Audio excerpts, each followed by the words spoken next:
Welcome back to the Always Reading Book Club. It is your girl Kiki Reader, and we are diving into a new series today. I am so excited. The author of this series is Aleatha Romig, and the name of this series is called the Sin series, and book one is called Red Sin. We meet Julia McGrath. She is currently on her way to Ashland, Wisconsin. She is from Chicago, and basically she ran away. So Julia was set to marry a guy named Skylar Butler. They've known each other since they were children. I think Skylar was probably born, I want to say 3 or 4 months before Julia. So she's known him her whole life. And this has always been planned by the families for them to get married. So Julia's grandfather founded a company, Wade Pharmaceuticals, and her family now has about 39% of controlling interest in the company. What happened was the grandfather at one point decided to, instead of keeping it private, allowing people to buy shares into the company. And what this did is over time, people have been buying up, and they kind of don't have the full controlling interest anymore because of this. So someone's been buying up stock in the company. They don't know who it is. They do know that Big Pharma wants them, right? They've been trying to obtain this company for years, and they're thinking it could be someone within Big Pharma that's kind of coming after them. Again, they just don't have any proof, so they don't know exactly where the attack is coming from, which is kind of scary when you don't know. That is scary, but I guess that's how you attack. You don't want them to know. So a year ago, she was got engaged. It was this beautiful, lavish party, and we find out that she hasn't had sex. They play around, they do a little something, something, but they've never fully had sex. However, old boy, the Skylar Butler guy, he's been having sex. And she kind of thought, okay, once they got married, she'd heard things, right? But she thought, once they got married, he would stop. Why would you think that? I don't know. But she's 24 years old, and this is what she thought. 2 weeks before their wedding, they go out to their home that they're building. It's like on 10 acres. It's like right outside of Chicago. He runs upstairs, leaves his phone on the counter. Message comes through. It's from her best friend, Beth. She's thinking like, oh my gosh, they're probably going to like arrange a surprise for me. There was a surprise. What she saw was that he's been hooking up with Beth. Beth is pregnant. So with that information, she decided to take this job listing that she saw, because when she was in college, even though she majored in business, she did like a minor in journalism, writing, literature, all those things. That's her passion. But because of her family, business had to be the major. But she still wanted that degree in literature, writing, journalism, and so she did it. Took a little bit longer for her to graduate because of it, but it is what it is. She loves writing. So this ad is asking for a writer to help a financier write his memoirs, and there's a phone number to contact. So she calls, talks to someone named Mr. Fields. The person's asking her different questions. She's trying to find out more stuff about the actual person that she's gonna be like writing this book about. And the guy basically is like, that's not that important. You're gonna be well compensated, X, Y, and Z. So being that this is kind of, it's so elusive, I guess it could go either way. You could be really intrigued, or it could throw up some alert signs. Like, is this something I want to deal with? I think for her, being what she just found out, we're going to lean with more intrigue, and she wants to get away. This provides her with a perfect explanation to get away from Chicago. And then again, I had to think too, it's around Christmas time, the wedding's off. She wants to be gone. So she leaves a note that tells her family the wedding's off, I'll be in touch, and leaves her ring. That's it. So it's snowing. She's creeping along because, again, the roads aren't safe. And she winds up, she says that looking at the snow, it looks like a white ribbon the way it goes. She winds up bank, and she's like, you know what? I'm not just going to sit in here and, freeze to death. I'm going to get out and I'm going to get my stuff, as much as get some stuff. I'm going to walk. And so that's what she does. Thankfully, someone was coming along and they saw her because she was about to pass out. And a guy got out. He had a big black truck. He helped her, got her to a cabin. She did notice after a while that she started to come to, like he was like a really attractive man, and that like when he did, like their hands touched, and there was this like electricity, and she didn't know if it was like because she was near frostbite, if it was just static electricity, like she didn't know what exactly it was, but it shocked the shit out of her. The guy got her warmed up with the fire, and she said, she said her name was Julia. She thanked him for saving her. And the guy says to her, are you sure you've been saved or captured? Now that would have freaked me out. He tells her his name is Van. He had to take her clothes off because like her clothes were like, cold and wet. And he had put a blanket around her and everything. He had a shirt. He, gave her the shirt. And she asked him, of course, like, do you live here? And he's like, no.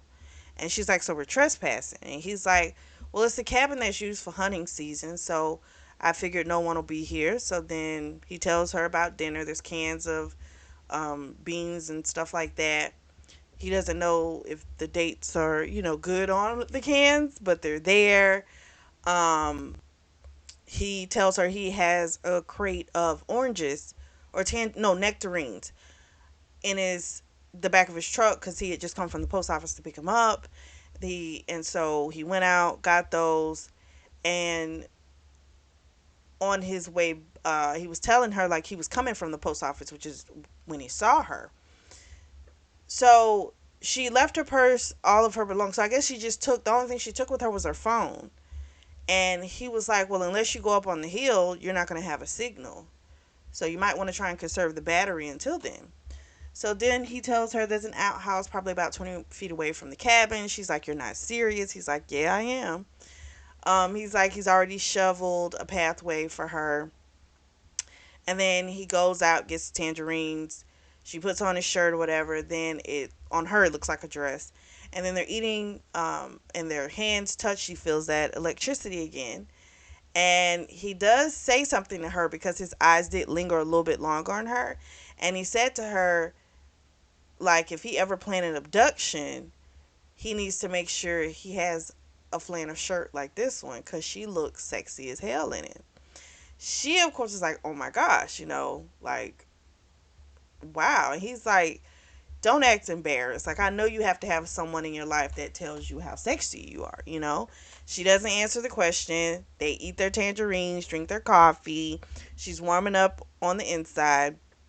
I also forgot to mention she had a little flashback in her head um, when she read the messages from Beth to Skylar.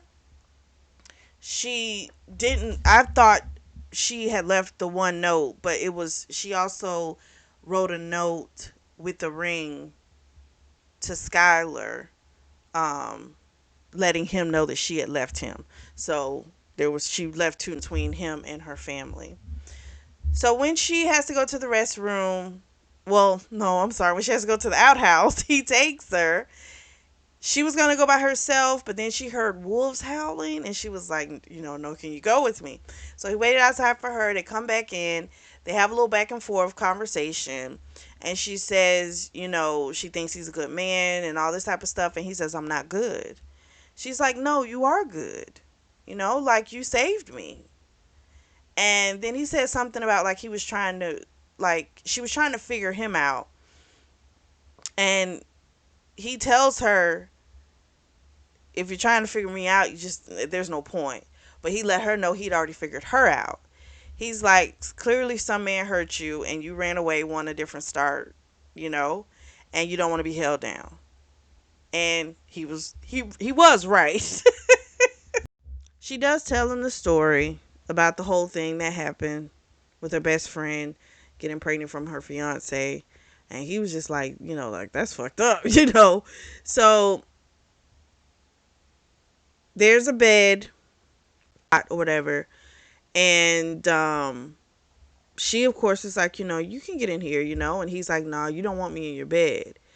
He's like, cause I do one night stands, and you look like, you're not that type of person, and she she just was kind of like, it's just a bed, like I'm just offering you a bed to sleep in, not my body or whatever. But he tells her again, like, if you invite me to your bed, you're inviting me because you want me to basically bang you. Like, he basically said it, like, without saying it. So in the middle of the night, she wakes up, doors open, because they did leave the door unlocked, because he had said, what if someone needs shelter from the cold, you know, we should leave it open. So the door flung open. She, of course, saw that Van was gone. She stayed up. She was tired, but she, wanted to make sure, Van came back. So he comes back, and once she pulls like the covers up, he's like, do you know what you're asking me to do? And she says, yes, get in. So he gets in. They start going at it. They start kissing. This, of course, is nothing like she's ever experienced with Skylar. They start going at it. He winds up eating her pussy, makes her come. Then he tells her, like, I'm not gonna make love to you, I'm gonna fuck you really hard. And she pretty much lets him know, like, she's never fucked. And he was like ready to pull back, but she grabbed his shoulder, and she's like, I was saving myself for somebody that wasn't even worth it. She's like, I want this. And he's like, it's gonna hurt at first, but that's not gonna stop me. And she just said, I don't care. She's like, I can take it. I can take physical pain. So, of course, at first it hurts, and then, of course, it starts to feel good, and they basically fuck throughout the night. Whoever woke up, touched the other one, they start fucking again. So they didn't use any protection, but in her head, she has the thought she's on the pill. She had started that because her honeymoon was in 2 weeks, so I guess they weren't trying to have, like, her get pregnant, like, right away. So she's like, we're good, in that regard.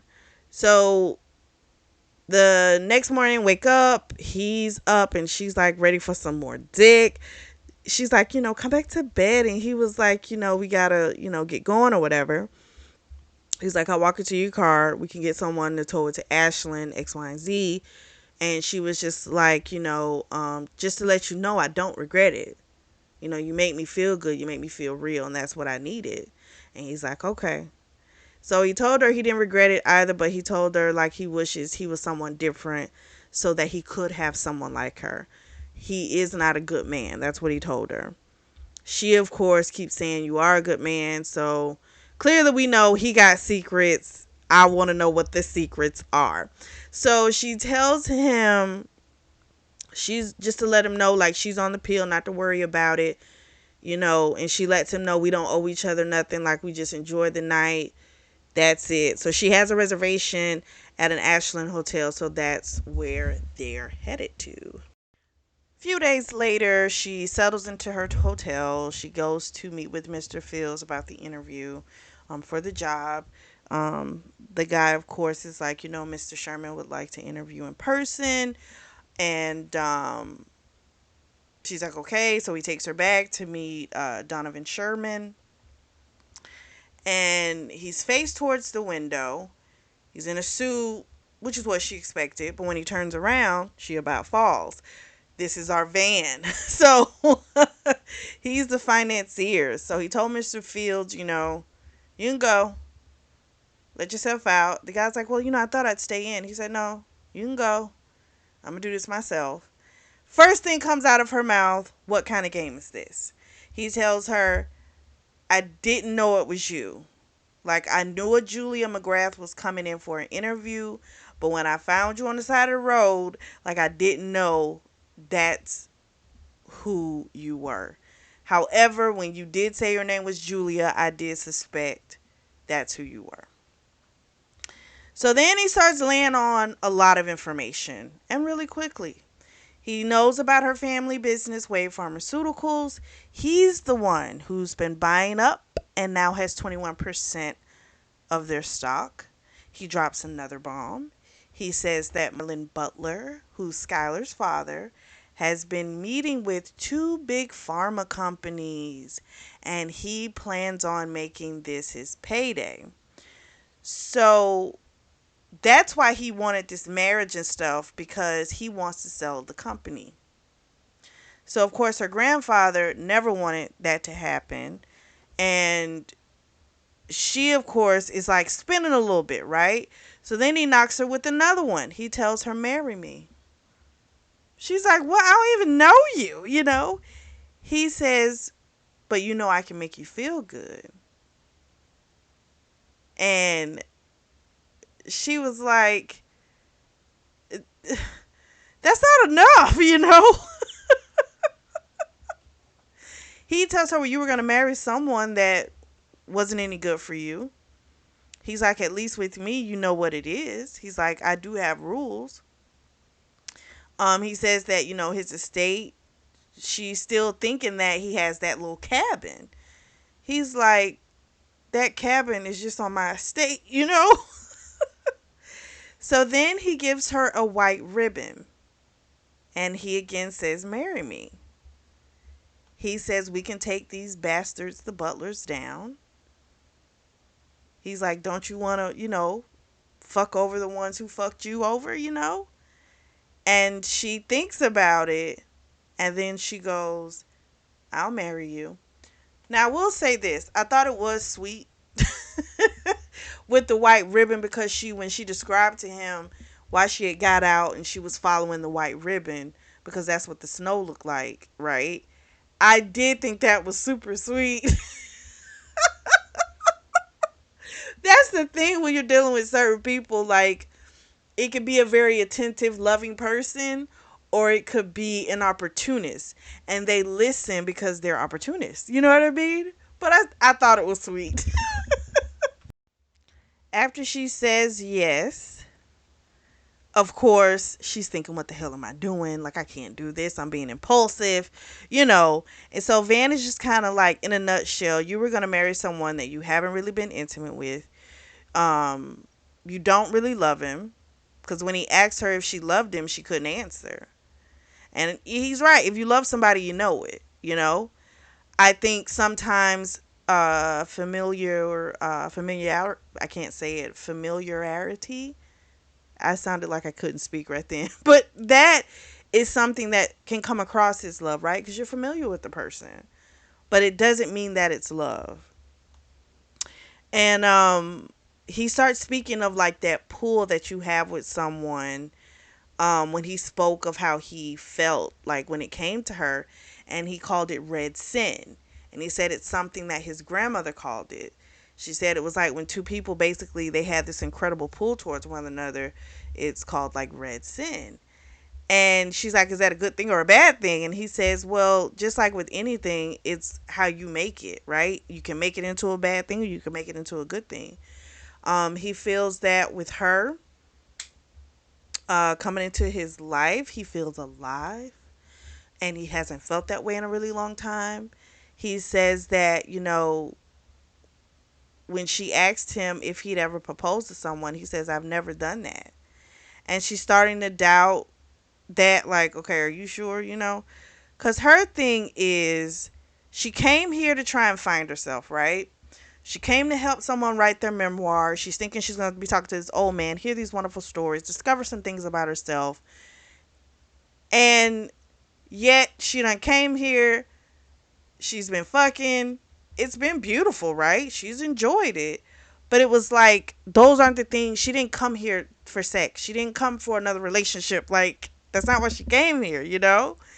And she's like, I'm just starting to catch up. And I don't know what I was thinking. Basically, like, I can't do that. But, like, when she's around him, he makes her feel so warm inside. And I think when you have such a strong physical reaction to someone, outside of just the lust, right? Just a connection with someone that's strong.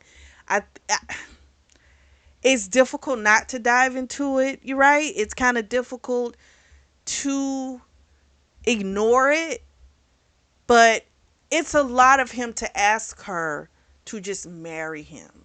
Like, that's a fucking lot, you know? Like, come on. And so he tells her, like, he'll take down the butlers, but one thing he's not telling her is, is he going to really help the company? Because he tells her, normally I do the opposite of this. Like, normally I don't build up companies. Normally, basically, he takes them down. So he is being honest enough, I guess, with her. Clearly, it's not the full story, right? We still know he's leaving out some shit. But he is flat with her when he says, I can't understand how any man could be around you for a lifetime and not want to be near you and inside you. He's like, to me, it just doesn't make sense. So then she says, her and Skylar, I don't know why I called him Tyler, they had an agreement. And he's like, okay, well then can we have an agreement too? He then drops a little bit more information. So the 21% that he was able to procure was actually supposed to be bought by Marlon Butler. What he was going to do was keep that sale secret, which is what he had been trying to do until December 30th. So being it's the holidays and the end of the year, the sale wouldn't have been published until the 3rd of January when the business is open again. Well, they would have been out of the country because they were, going to be on their honeymoon. They're going to be married on the 31st at, that was the date they were scheduled to be married, was on the 31st of December. So this freaks her out because, again, she's known this man her whole life. This is her father's best friend. And yet, clearly, she's been a part of a much bigger game that she didn't understand and didn't even realize was going on. He's telling her more about the business and what's going on than what her father and grandfather have said. I think the grandfather's dead, though. But more than what they've been able to tell her. And that's their fault, because no one should have been able to tell someone about her own family business. So that's foul on her parents' part for keeping her in the dark. Like, shame on them. He let her know, basically Big Pharma's coming. Like, they want to take over. They've been scooping up different smaller pharmaceutical companies because they have different patents and fast tracking things along. And so he told her that this company has been on my radar for a minute, like Wade Pharmaceuticals. But remember what he said, he doesn't buy to save, he does the opposite. So I think initially he clearly wanted to crush it. But being now that the Butlers are involved, there's a vendetta against them. He says that Skylar is an infant in the business world. He says his father, Marlon, is a piranha who's aging out. And basically what's been going on with this company, this decline, this has been going on for years. And that made her feel like, I'm just jumping into something else, running from something, like I don't have control, and that's a problem. She tells him, I can't marry you. Like, I can't. I just left something and I can't do that. He says, will you at least stay? Will you at least stay and write my memoir? You'll have your own living quarters. She says, what about sex? He's like, we can discuss that. That can, be talked about, you know, but there's no pressure. He's like, I'll take the marriage proposal off the table for now, but just don't completely like rule it out. But, we'll focus on the fact I know you want a new life, so we'll focus on the memoir. You learning about me. You discovering yourself. We'll work on that. And he says, can we at least make a deal? Um, like basically, is that something you can live with? It's not as much pressure, but it's still kind of having that proposal looming to me. It's still there. Let's just take that off the table completely. Like, you saying it's off the table, but don't forget about it. Bitch, it's still there. You know what I mean? I'm just saying. But at least I will say this. This allows her to concentrate on something she loves, which is writing. And clearly she wants to learn more about him, so she's getting to do that. But he did tell her in that cabin that he was a wolf. But he was, in business. I say, nah, I think he's a wolf all over, but that's just my opinion. So I guess for him, this is as much transparency as he's going to give. And hell, it's more than what she ever got from her fiance, her father, and her father's friend. So for her, she's like, okay, good. Good with that. He takes her to the estate. I mean, this place is on like 70 acres. The guest house is outside. I guess it's not terribly far from the cabin. Um, but the cabin's like at the beginning of his estate. He takes her into the home. He's giving her a tour. He's got a beautiful piano. He plays a little Beethoven. She used to play not that great. He says you can play whatever you want, X, Y, and Z. They talk about writing the book, and he said basically, whatever you write, I'll review it. He's like, but it's got to go through legal as well. And he says, his business involves a lot of ventures, and certain things can't be mentioned. He said, for instance, the piano thing, that did he say that can't be mentioned? He might have said that can't be mentioned. So initially, he wasn't going to have the person, the writer, live in the house. They were just going to live in the guest house. But, he was going to have them, give them files to look at, and do it that way. But of course, once he met Miss Julia, he's changed his minds about a lot of stuff. So when he told her about how, he initially wasn't going to go with her because she, hadn't done it before, her brain was on sex. So she was thinking he was talking about her being a virgin.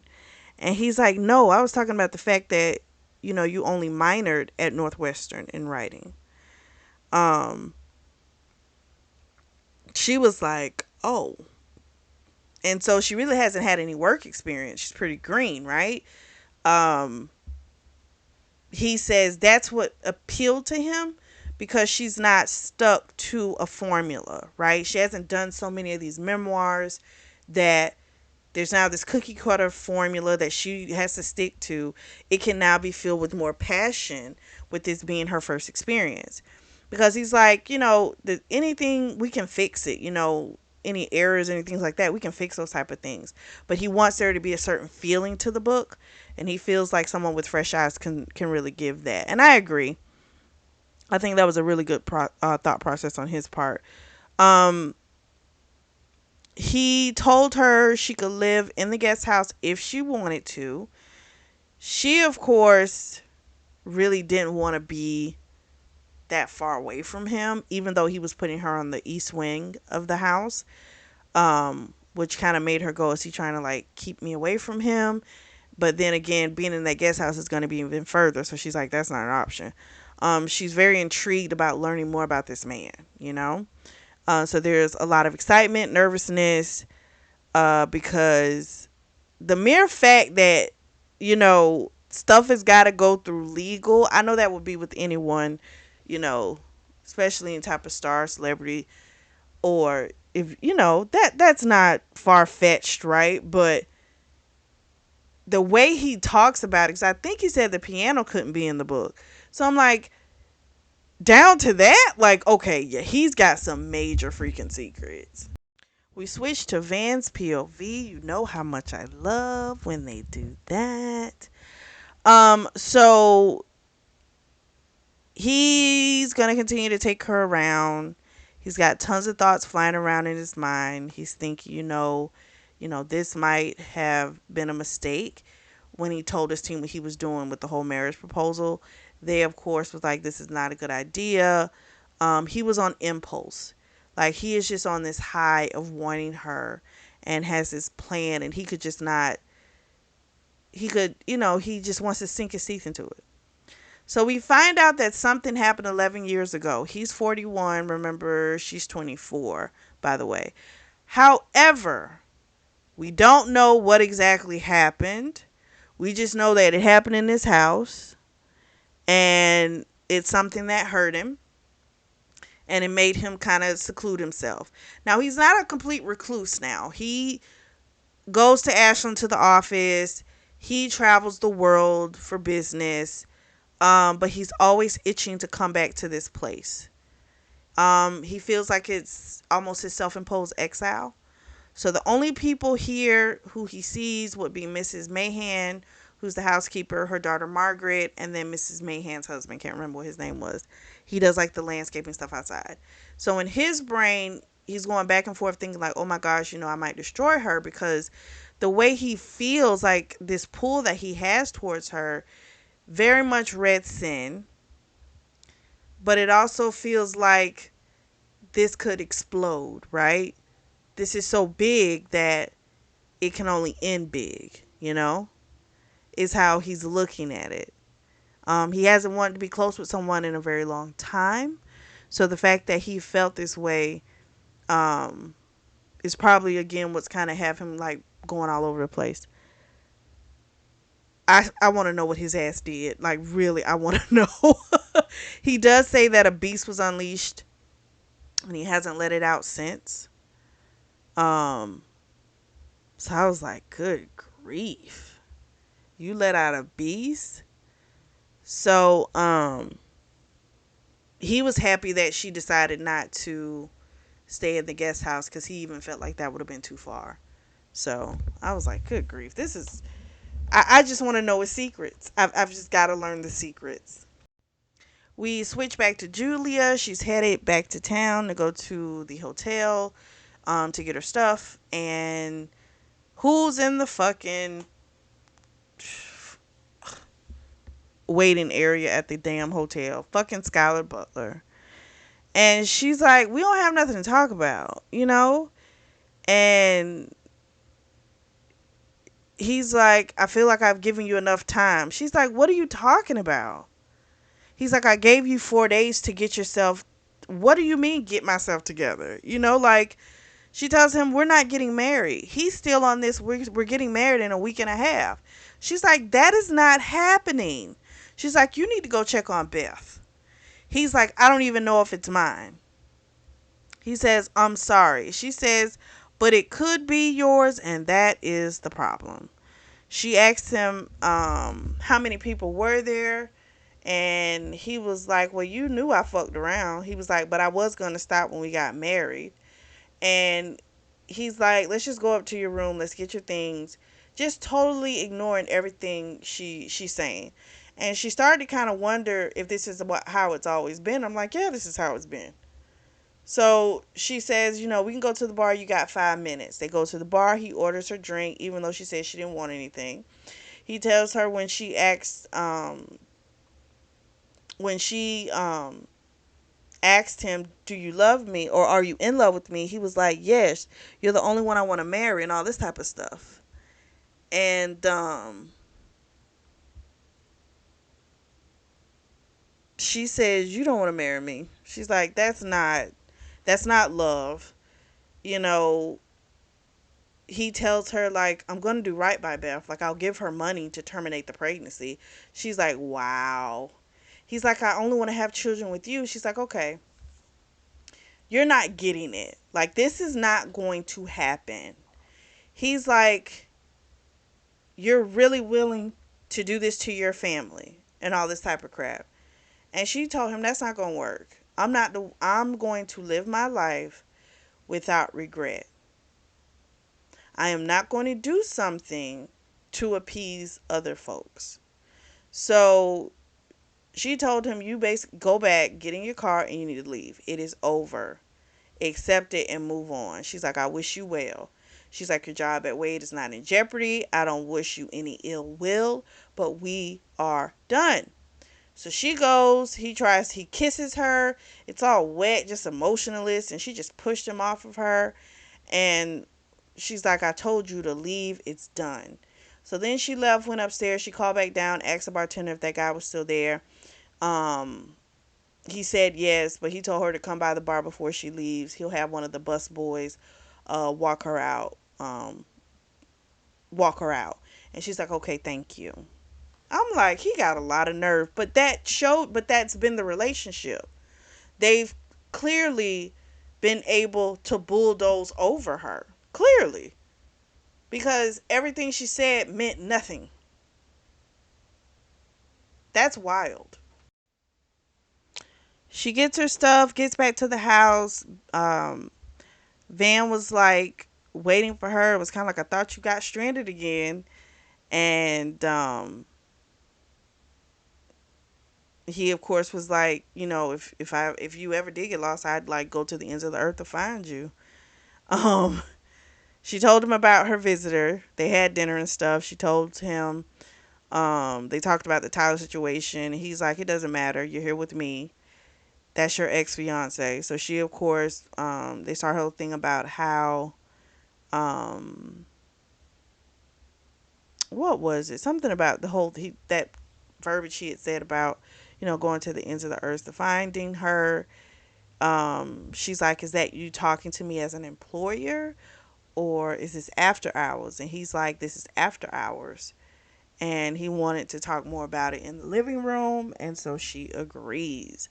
So they go to the living room and they just kind of have this talk, basically just being honest about this extreme pull that they feel towards one another. She was honest. She was like, she's never felt like that with anybody. She wasn't concerned about forever. She was just concerned about the now. And he is just so insatiable when it comes to her. He describes himself like he's never satisfied. And so those qualities about her are just so intriguing to him. And, the fact that for her, this is good enough right now. Like, I'm in the moment, right? Whereas he's always searching for the next moment, right? Getting to that next moment, getting to that next moment. Um, they, of course, go at it because she decided, yeah, she wants the physical aspect as well. They have this passionate kiss. Um, they have this nice hard fuck. And it's a good read. Now, this writing is really awesome. I will say this. It's a really good read. When he's like the stuff he says, it is so incredibly hot. Like when he's sliding his dick inside of her, he's like, "Don't close your eyes, watch me." He's like, "I want to look in your eyes when you come." I was like, "Now that is a hard ass line right there." I like that. After they're done, he tells her he's gonna walk her to her suite like a gentleman. And she's like, okay, well, you can go. Like, I'm going to get ready for bed or whatever. He leaves. She gets in bed. There's a knock on the door, and she's thinking, like, he said there wasn't anyone here for miles. So, like, what's up? She goes to the door. It's Van. He has her bra. It was left on the floor. He's like, I don't think Miss, Mahan would want to find it. Um, they started touching hands and shit. She's like, do you cuddle? Or are you like a wham bam, thank you ma'am kind of guy? And he says, well, I think I was a wham bam type of dude. And she's like, well, then come and cuddle with me. She's like, I'm not asking for anything like forever or anything. I just want to cuddle. So he agrees. He goes in there and they cuddle and they fall asleep. Next morning, she wakes up. It's Friday. He told her the night before Miss Mayhan and her daughter Margaret were going to be there. And he was telling her that way so, if she came out, she'd have her clothes on and stuff. So he left her a note on the laptop saying that, the information about him was in the library. She could make that her office. Um, and he would try and get home as soon as he could. He had put off a lot of meetings and stuff the previous day. He found himself being distracted, knowing that she was in the other room just writing the note. I thought it was just kind of sweet. It was just a really sweet note. We switch to Van's POV. He's in his office. His mind, of course, keeps going to Julia. So he gets a call from a woman named Lena Montgomery, and this has been one of his friends for a lot of years.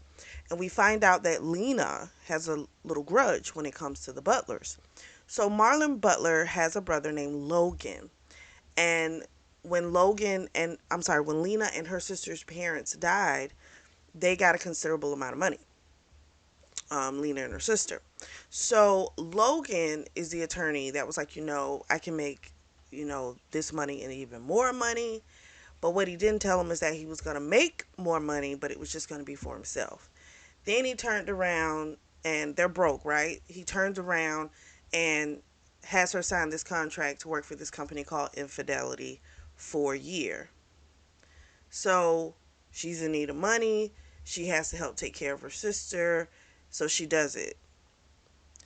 Eventually, she's able to get out of that contract. And this is around the time that she meets our boy, Van. Van, of course, her meeting him allowed her to like kind of get some revenge on the Logan guy, right? Unfortunately, Marlon is the one that got Logan out of it. So that seems to be where there's still this standing grudge against this family or where that grudge began. I don't know if there's some more to it, but that's just a little portion of it. So it sounds like she had enough information, our girl Lena did, to bring down Logan. And she shared that with Van, who, he likes to crush. But some kind of way his brother Marlon was able to get him out. Um, so I guess I can kind of see why. Well, I guess two reasons. With Lena being his friend and them doing her dirty, you want them to pay, right? I get that. On the other hand, someone such as himself who, can't get enough, it was almost like he didn't accomplish what he wanted, right? He wanted to take down Logan. He didn't do that, so he's got to finish it, right? I'm thinking those are probably two of the pushing factors as to why he is just gung-ho of bringing down the Butler boys, is what I'll call them. So Lena's asking questions, kind of like, why are you in a rush to do something? But she doesn't, when it comes to Wade Pharmaceuticals, she's just kind of like, why are you so worried about Wade Pharmaceuticals? Because according to the information that she has, she knew that a wedding was coming up and that there was a reconciliation between the two from the families. And that's according to news outlets. Well, he doesn't want to tell her right now about Julia. She's kind of like his secret. He's not ready to share it. And I'm wondering, is it really that? Or is it you're not ready to show a weakness just yet? Because Julia at this point appears to be a weakness. Um, I think it started out as an opportunity, but he done fail. So now it's starting to be a possible weakness for him. But he says he wants to just keep it to himself for right now. So we'll go with that. So he, of course, never really answers her full questions about it. He kind of diverts the conversation away. He does tell her he will tell her more about the plan he has. But in his head, he's just like not sure how much of that plan he's going to tell her. So then we switch back to Julia. She comes downstairs. She smells some great food. She runs into Margaret, the daughter of Mrs. Mayhem, the housekeeper. So they chit chat. Margaret asked her if she was Van's sister because she kept saying, I think I've seen you before. You look so familiar. So now she's looking like, oh, so Van's got a whole sister, right? Finding out a little more. And at this point, I do think it's going to be a multitude of stuff she finds out because the way he initially revealed everything to her about her family's business, I kind of feel like that's what's going to happen when it comes to his business. It's just going to be boom, boom, boom, like just hits her. That's how I think it's going to happen. I could be wrong, but I feel like that's what's going to wind up happening.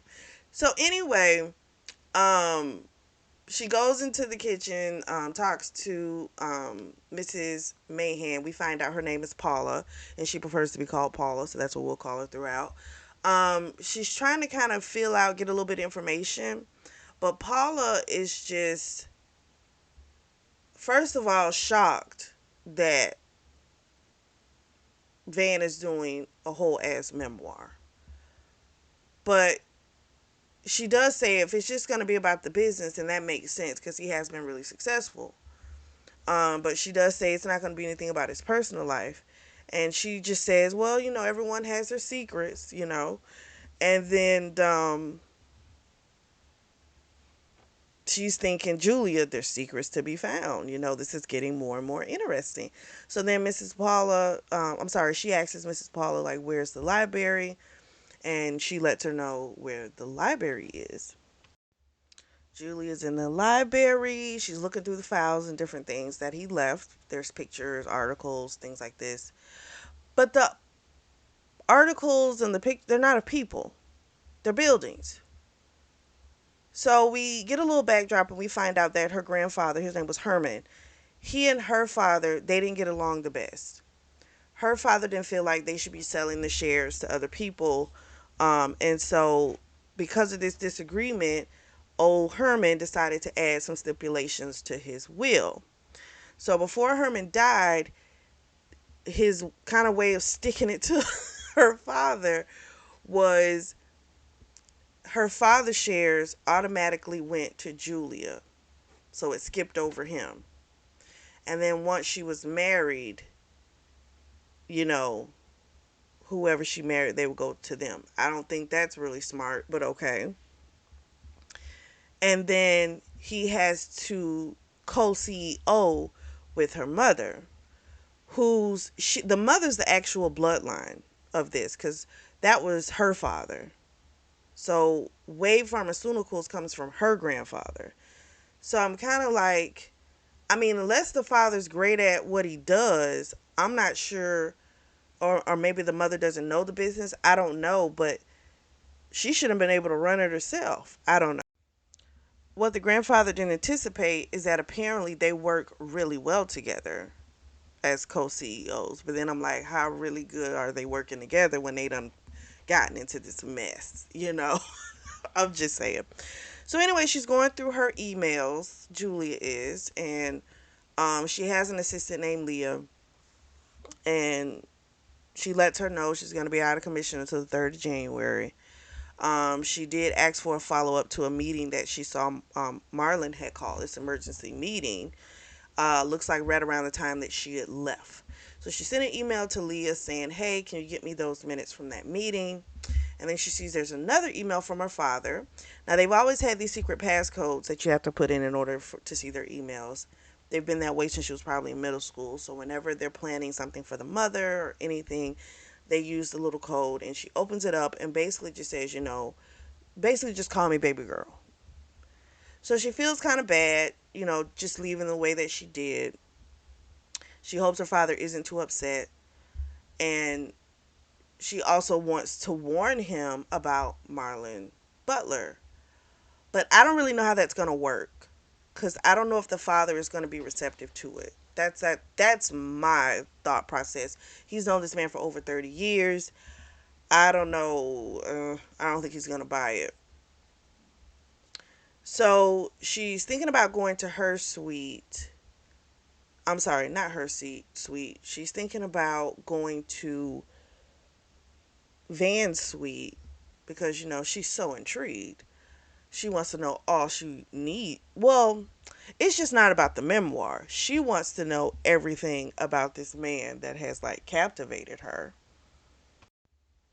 Julia calls her father. They talk. He tells her, like shit's bad, right? He lets her know that basically they've got this balloon payment coming up and due on like the first of the year. And if it's not paid, they're going to have to sell the company. And then we also find out he didn't know why she left. The mother just told him it was cold feet. And that's probably because she just said, getting out of town. She didn't say. I would have left in that note, Skylar has a baby on the way with Beth. I'm leaving. I will see y'all when I see you. Why we trying to be secretive and not talk about stuff? And maybe, if that's the way the family has operated, that's why she probably did it.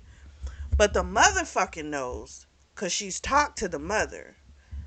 But the mother told him it was just cold feet.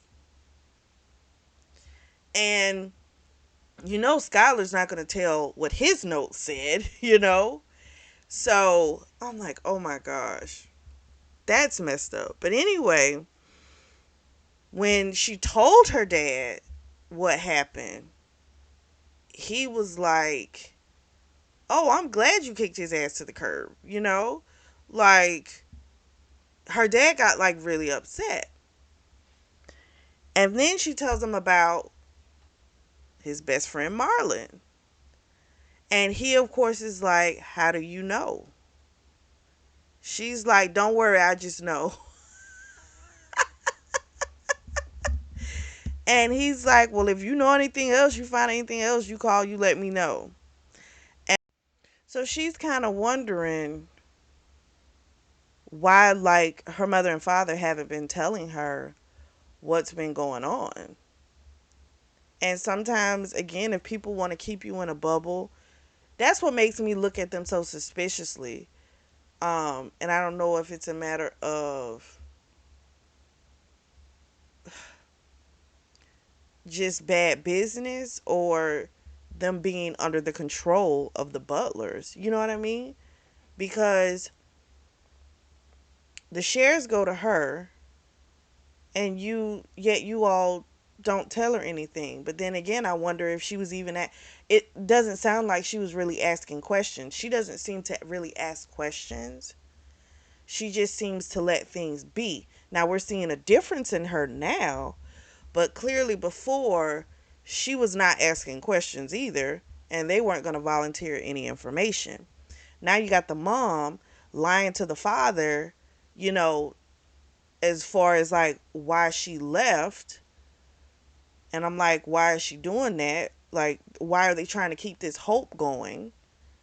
Clearly, it's got something to do with the business. So now I don't trust the mama either. I'm like, well, what is she in? It just all seems it's very convoluted. And I'm trying to figure out what's what.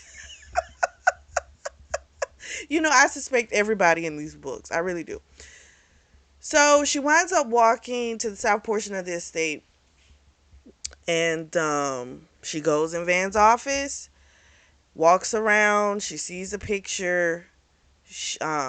Because she noticed in the house, the other parts of the house that she has been in, there's no pictures anywhere, like of like family or anything.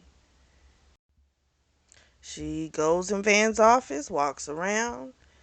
She sees a picture, and he's in a tuxedo.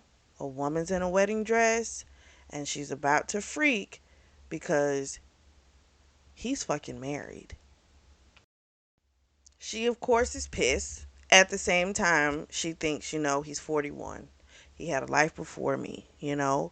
But of course, she wants to know about this. So when he comes home, he kisses her. She forgets about her initial question, but she does tell him that she talked to her father. And he says, he thought it was best for her to find out how bad it was from her father. So he knew how bad it was. how horrible Wade Pharmaceuticals was doing. But he was like, I didn't want to tell you, and then you think that I was using that to try and pressure you into a proposal. So he's like, did you write the memoir? Are you done? She's like, no, I haven't even started. Like, I need to know about you. And he's like, I told you, don't try to get to know me. Just like write what people want to know. What would satisfy him. He told her, he's like, I told you I was the wolf. So she also found out he's from Austin. She did a little Google search.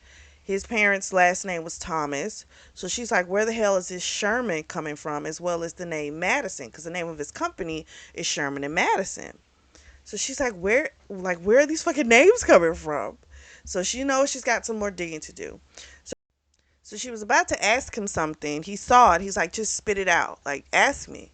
So she's like, what exactly do you do?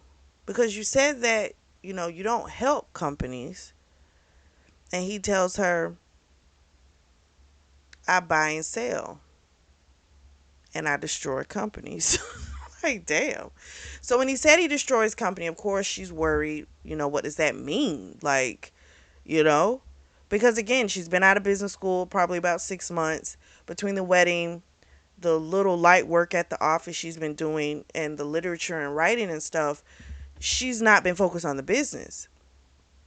So he said there are advantages when it comes to when companies fail. They can offset, any gross income, basically a tax write off for her for the company. And she, of course, was thinking about the people that worked at these places and how that, how fucked up that is. And he says people are hiring everywhere. And she's like, that is not the same. So then, of course, now she's thinking, is that what you would have done with Wade Pharmaceuticals? He was like, I only bought Wave because, like, he tried to make it out to be like it was because of her, but you hadn't met her yet. When you secured those 21%, you went after that 21%. That was before her. So that's not true. You know, maybe you won't crush it now, right? Because that's her business with her family. So maybe now you won't crush it. But I'm like, he's trying to he likes to tell partial truths as well. So then he starts talking to her, like, like need to get let out a press release about the engagement, saying that, they're gonna turn Wade around and all this type of stuff. And if they do a wrap before the holiday, that'll help the company a lot. She, of course, is just kind of like, she hasn't even told her parents that this is about to happen. But you know what? I'm almost a little bit of a tit for tat sometime, okay? But your family didn't tell you the company was in fucking disarray either. So, you know what? If they get to find out something in shock, I'm not really upset about that, considering how her parents have been. I'm just saying that might be petty and a little tit for tattish, okay? But that's how I feel about it. I just would be concerned with them because I feel like they haven't been fully concerned with her. And I feel like they're concerned now because a plan that was supposed to happen is falling apart and they need her, you know? But other than that, there's not a real concern for her. I do think her dad loves her. I think in his brain, he's thinking he's protecting her. I don't trust the mama. But then again, he's so gullible when it comes to the Marlon guy. I'm like, I don't know. So I'm like, at this point, fuck both her parents. She did ask him if he'd ever been married.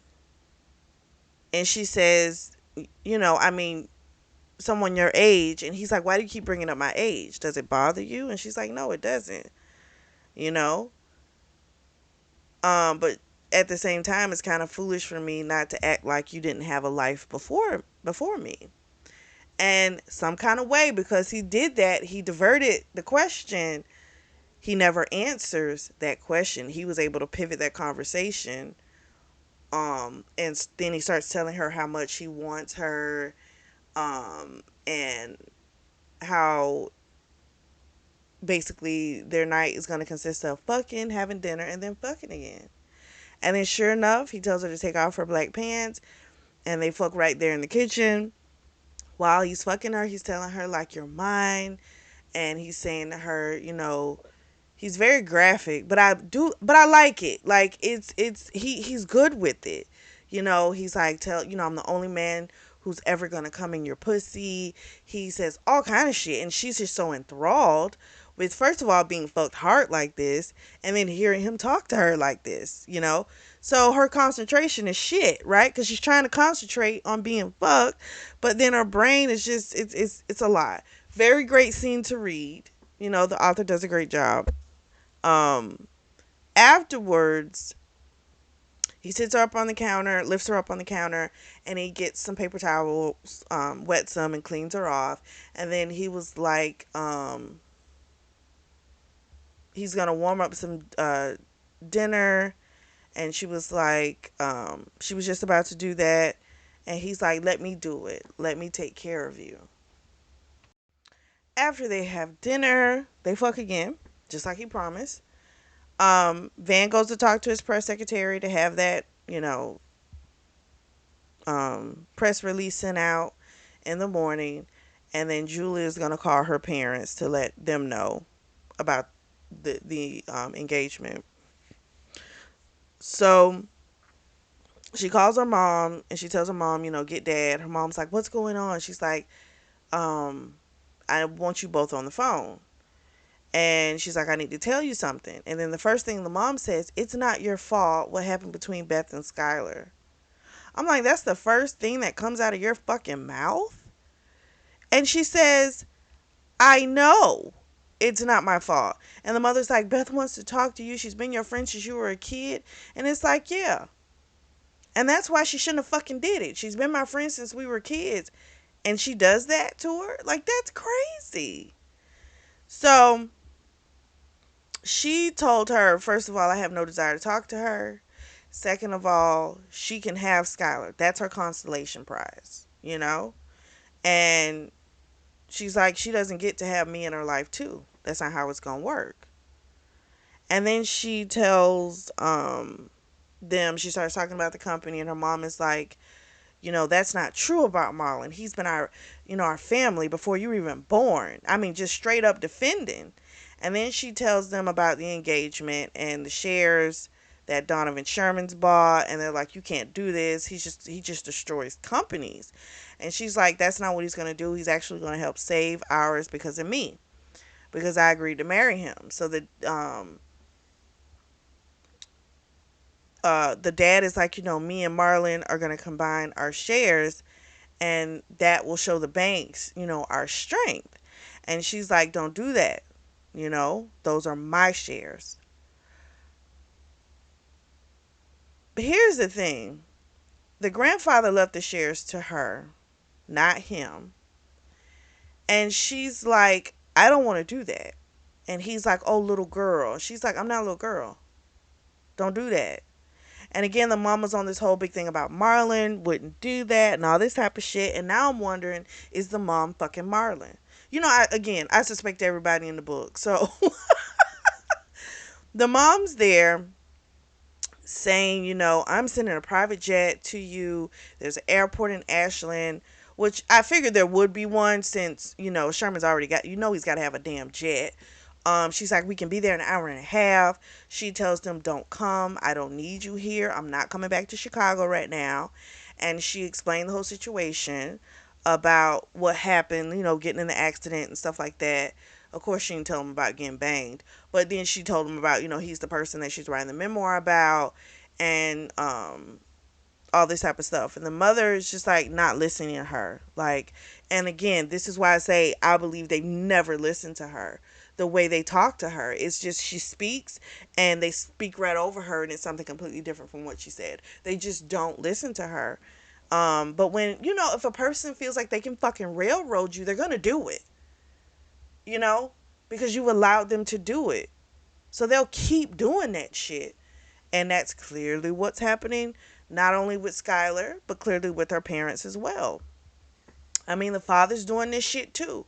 He just tries to do the whole, oh, little girl, he tries to kind of baby her, but that's condescending as fuck. To say that to her. She's a grown woman. This is grown up real shit, and you're trying to keep her in a child's place. And it's wrong. It's absolutely wrong. So I meant what I said. Fuck both her parents. Van comes in the room and she just wants to get off the phone, so she literally just hangs up on him. And he, of course, is like, what happened? She tells him, and what did she say?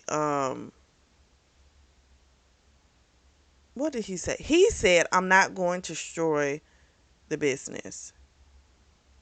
He's like, "But believe me, before the end of, like, when everything's done, but the Butlers are not going to have anything to do with the company, Wade Pharmaceuticals." And she's like, "You really do have this really a big vendetta against Marlon." And he says, "It's more so against Logan." And she looks at him and she says, "Uncle Morgan," because again, they've known each other their whole lives. So it's like the other family is theirs too. And he goes, "Yeah, you can say I hold grudges." But still, even though I know that, I just still felt like the mother, I don't know, it felt like a lover defending someone. I could be so wrong, but that's how that mother came across. So then she winds up asking him about, like, there's no Christmas decorations, like, or anything. Well, he's like, "Well, I had a Christmas party for the associates, but that was in Ashland. Um, he doesn't really do anything here, you know? Um, at this time, she was supposed to be staying at the Conrad in Chicago with her bridesmaids. She only had, I think, she had one bridesmaid and a maid of honor. That's it. And she looks at him and she's like, "I'm sorry when I talk about my life, if that bothers you." And he's like, "It's fine." He says, "Say whatever you need to. Feel free to vent. It's only been a week." Which I thought was really sweet. And I like that he was able to understand, for her, this is raw. This shit just happened. So I don't like when people try and force, well, I don't want to hear about it. I kind of hate that. It's so dismissive. And you kind of got to understand, you may have come in and you may have fallen for this person really quickly, but some major shit just fucking went down, and that person still got to process through that. So I was happy that was his response. Because if it was you talking about someone else, just makes me so upset, I would have been like, I wouldn't like him as much. Even though I know this bitch got secrets. I still like Van. Skylar crossed her mind, but it was more so in a way of, like, comparison, you know?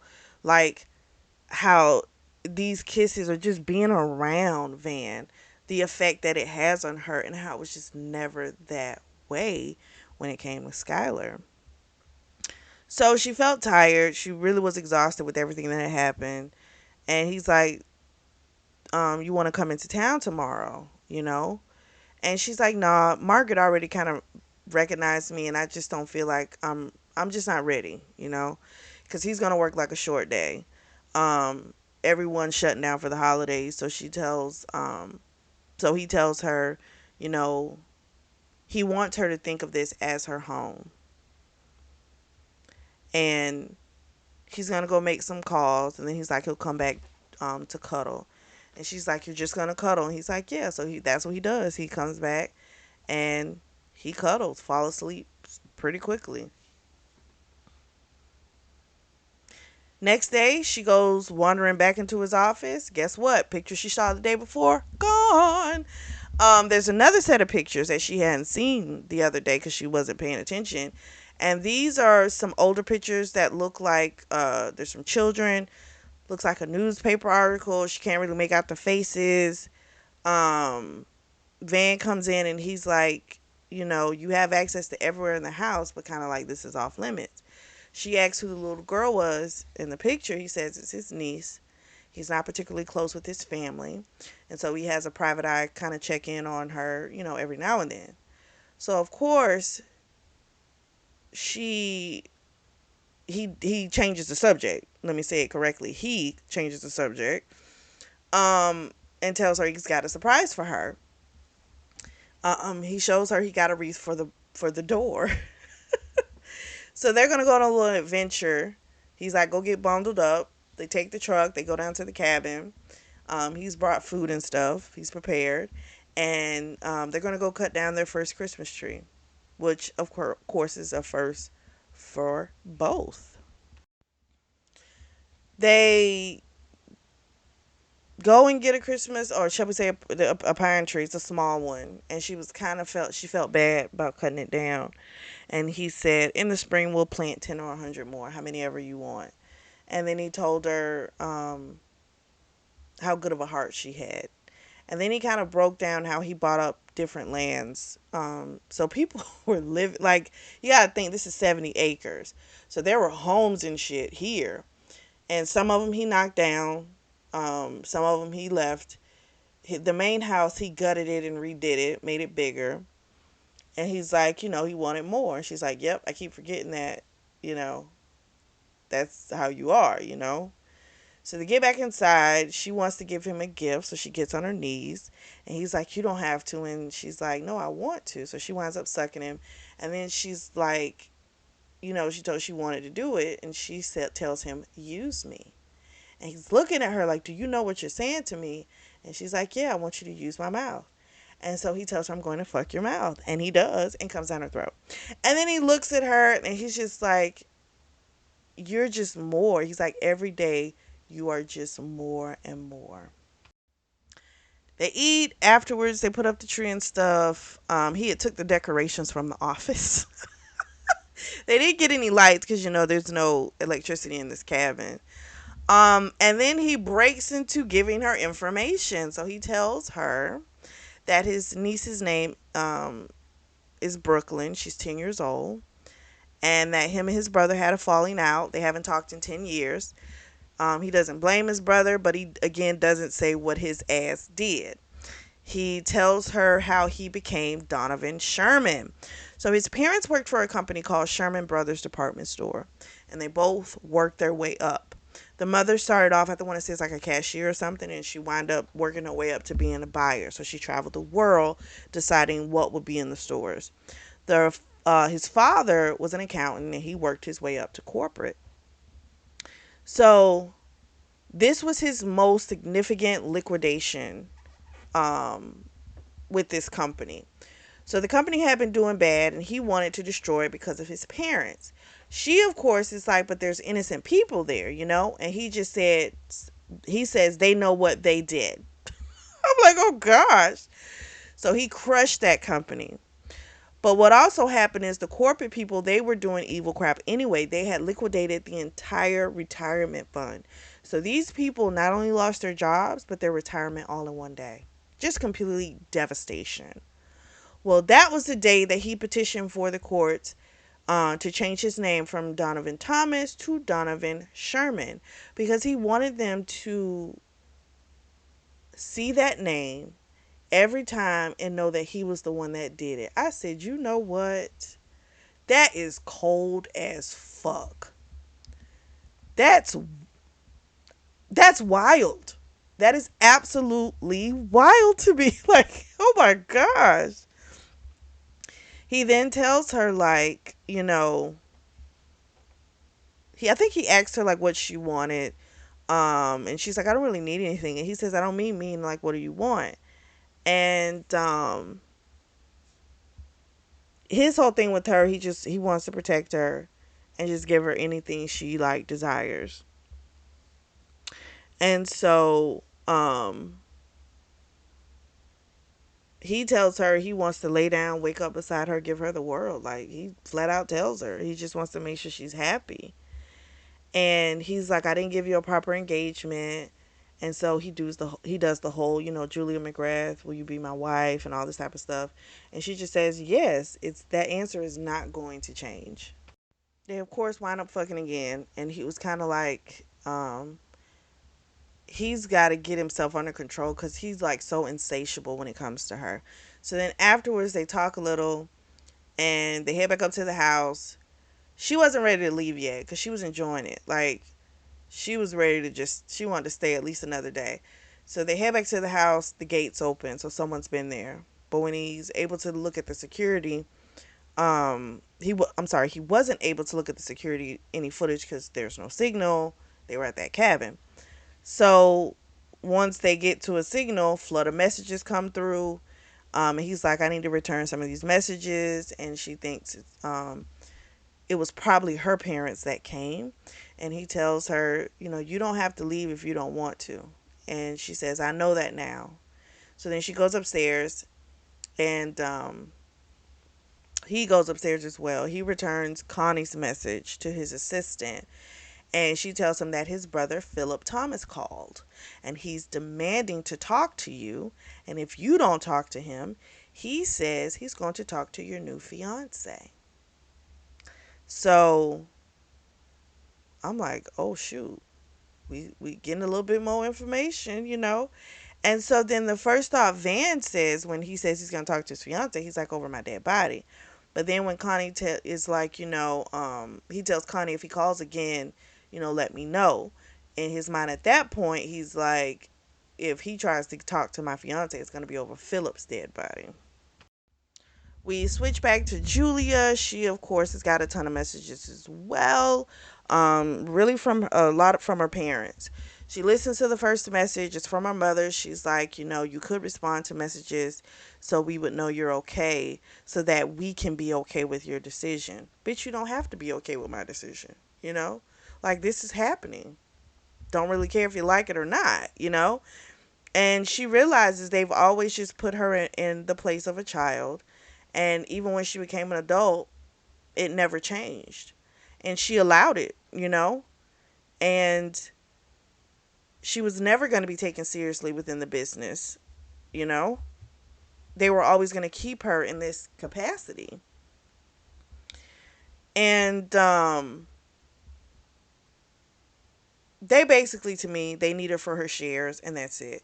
So then she gets a call from her friend Victoria, aka Vicky, and Vicky's like, oh my God, I've been so worried, blah, blah, blah.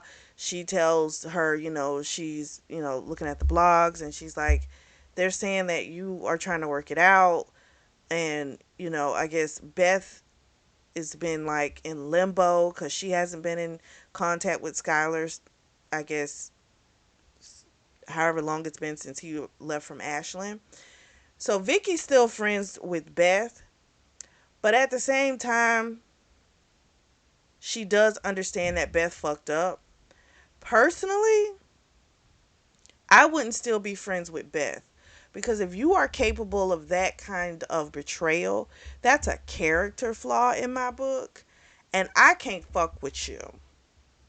So all this compassion and shit she's feeling for Beth, and at the same time, um, you know, telling Julia, I know what she did was fucked up. It wasn't right. Da da da da. Nah, that's big shit. You were fucking with my fiance. I just don't feel like that falls into she made a mistake. I don't know. That just don't work for me. I'm sorry. So she tells her, she'll be back after the new year to get her stuff, and she can meet Van then. And then after the phone call, she's kind of like, I don't even know if he'll even come with me. I'm just saying stuff. And then she also has a message from her, text message from her mother, saying that they were outside to come and open the door. So it was her parents um, that had popped up. So then Van comes in while she's taking a shower. She tries to cover herself up, and he's like, "What are you doing? What are you covering up?" He tells her that her parents are on the way. He called them, and she's like, "Why did you do that?" And he's like, "It's got to be dealt with at some point. They're in Ashland. They're staying at a hotel. We might as well, right?" And so he leaves, go downstairs. She gets out the shower. Um, she wanders around the third level of the house. There's a room with a lot of art in it. Um, that's another mystery she has to uncover. She goes downstairs. They wait. He's playing the piano. um what she was doing when she came down the stairs, and it was very somber, morose, and she was, nervous. He's letting her know, I'm here, whatever you need. If you need me to be assertive, whatever you need, I'm here, I'll step in. So the gates have now opened, the parents are coming in. The parents show up, and guess who's with them? Skylar. So she grabs Van's hand, and Van says, "Fuck," he's pissed. So they come in. Julia does a really good job because her mother's like, the baby isn't even Skylar's and all this type of crap. And she lays into her mother. She's like, it doesn't matter. The fact that it was a possibility, that's the problem. He shouldn't have slept with my best friend. And that alone is enough for me not to marry him. And she's like, I'm tired of all of you stifling me, trying to keep me as a child. I'm 24 years old. And the dad is like, Skylar, you don't know everything about Mr. No, Skylar says this.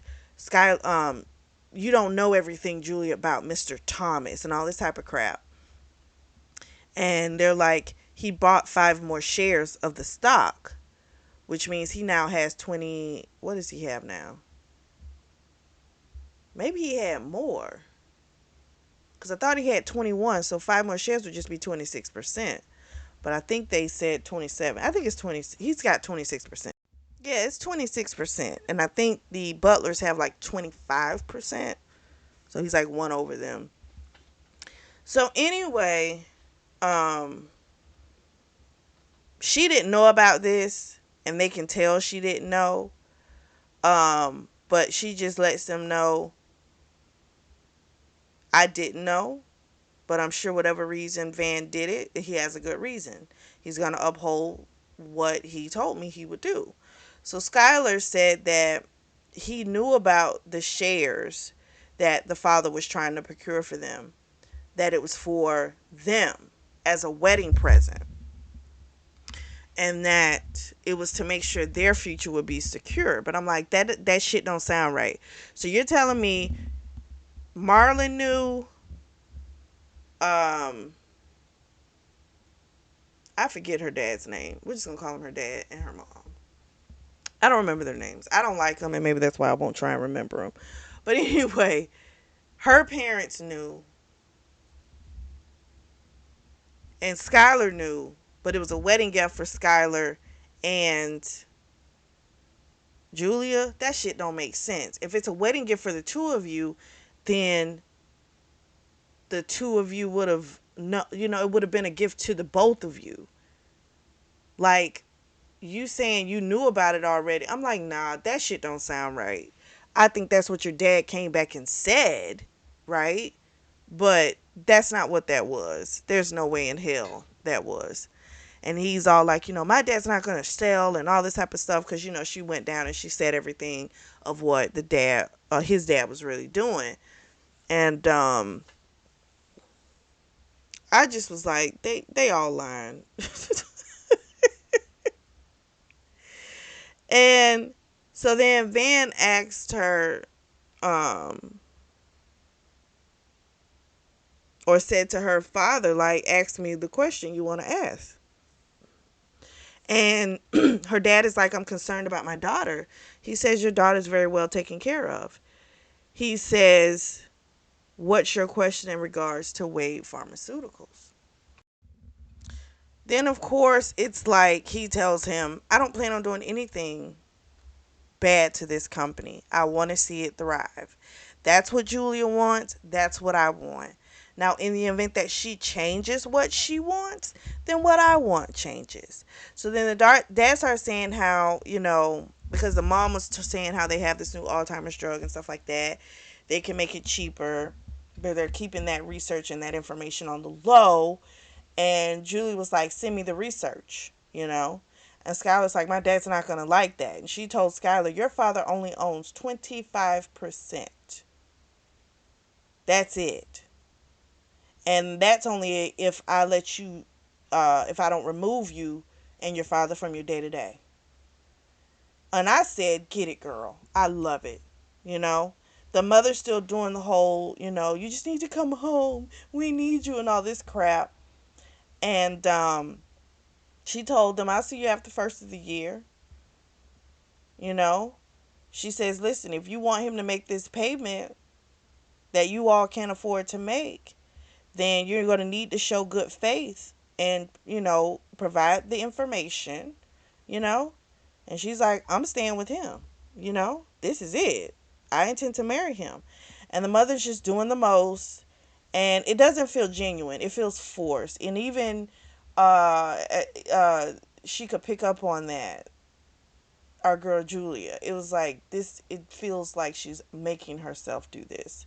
Like she's trying to put the tears in and everything because she's trying to make her come home. Um. So at that point, it's just like, oh, another thing. Van also threw out to Skylar that he would buy their shares, and pay double market value, like over market value for them. And she knows Skylar, so she could see his head spinning, you know, thinking about trying to take the deal. But then he's like, no, we would never do that. There's sentimental value. No, I bet your dad won't let you do it because there's a bigger play, that's going on. And I was like, oh my gosh. So Skylar also, because remember it said called him Mr. Thomas. She's like, I already know about the name change, so you're not telling me anything different. I even know why, right? So I'm glad he told her. It's bad enough she got, kind of sideswiped with him buying those other shares. He should have fucking told her, right? But I'm glad at least he had told her the other stuff before that family came. Um I think he knew the family was probably coming. And I think he knew some stuff he better go ahead and tell her. So then it gets to the point where our boy Van tells them, okay, I don't want our dinner to get cold. Basically, it's time for you all to go. The mama was like, I'm just so worried about you. Why can't you come back to Chicago? And she told her mom again, I'll be there after the first of the year. She was really strong. She needed to be that way. I loved it.